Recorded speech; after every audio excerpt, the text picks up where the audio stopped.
बाजार से हिंसा के बाद एक्शन मोड में है प्रशासन। बालावता बाजार जिला मुख्यालय में धारा 144 लागू की गई है।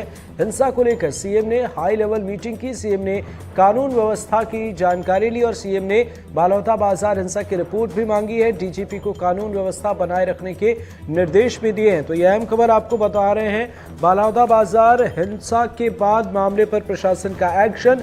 बालावता बाजार जिला मुख्यालय में धारा 144 लागू कर दी गई है। इससे पहले हमने आपको ये देखिए, आप तस्वीरें यहां पर देख रहे हैं, ये हिंसा के वक्त की तस्वीरें हैं जब कलेक्ट्रेट परिसर में प्रदर्शन के दौरान वहां खड़ी गाड़ियों को आग के हवाले कर दिया गया। इस घटना की जानकारी मिली, उसके बाद मुख्यमंत्री विष्णुदेव साय ने डीजीपी और मुख्य सचिव के साथ बैठक की। अब जो जानकारी सामने आई है कि सीएम ने कानून व्यवस्था की जानकारी ली है। सीएम ने बालावता बाजार हिंसा की रिपोर्ट मांगी है। डीजीपी को कानून व्यवस्था बनाए रखने के निर्देश उन्होंने दिए और उसके बाद जिला मुख्यालय में धारा 144 लागू है। सीएम ने बालावता बाजार हिंसा पर हाई लेवल मीटिंग की और हालात का जायजा लिया। इसके बाद उन्होंने एक पोस्ट भी किया जिसमें उन्होंने लिखा है कि बालावता बाजार जिले में उत्पन्न हुई अप्रिय स्थिति पर आईजी और कमिश्नर को तत्काल घटनास्थल पर पहुंचने के निर्देश दिए हैं। मुख्य सचिव और डीजीपी को तलब कर घटना की प्रारंभिक जानकारी ली एवं घटना की रिपोर्ट भी मंगाई है। ज्ञातव्य हो, गिरौदपुरी के अमर गुफा मामले में पूर्व में ही न्यायिक जांच हेतु गृह मंत्री श्री विजय शर्मा को निर्देशित किया था, जिसकी घोषणा उनके द्वारा की गई थी।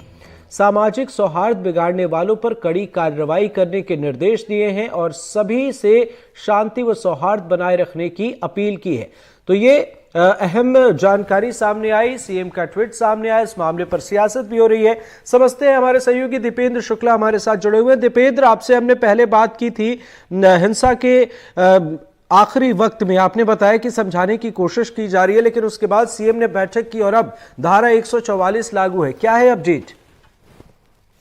वर्तमान में बलौदा बाजार में धारा 144 लागू कर दिया गया है और जिस तरीके से उत्पात मचाया गया है उसका जायजा लेने आईजी खुद पहुंचे हुए थे मिश्रा जी, और उसके बाद अब उन्होंने जायजा वगैरह लिया है और जिस तरीके से घटना को अंजाम दिया गया है, एसपी ने भी बताया कि जिस तरीके से ये घटना हुई है उसमें अभी तक की जो स्थिति है, जो सतनामी समाज के लोग हैं उन्होंने सिर्फ और सिर्फ शांतिपूर्ण प्रदर्शन की अनुमति ली थी।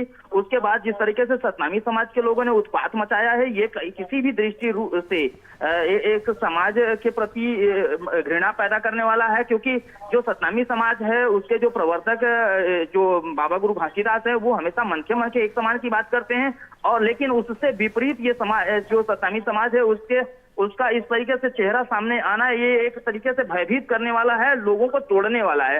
तो इस तरीके से अगर देखेंगे तो सतनामी समाज का जो पूरा प्रदर्शन है, भले ही वो सीबीआई जांच की मांग के लेकर के है, लेकिन बिल्कुल, लेकिन सबसे बड़ी बात और सबसे बड़ी जिम्मेदारी इस वक्त प्रशासन के सामने शांति व्यवस्था कायम रखने की है। धारा 144 लगाने के बाद मौजूदा स्थिति क्या है? क्या बैठक या इस मामले पर जो आला अधिकारी हैं उनकी तरफ से कोई स्टेटमेंट सामने आया है? लगातार जो भी पुलिस प्रशासन की बल है वो चारों तरफ लगा दी गई है। बलौदा बाजार में किसी भी तरफ से आने जाने वालों पर सभी तरफ से प्रतिबंध लगा दिया गया है।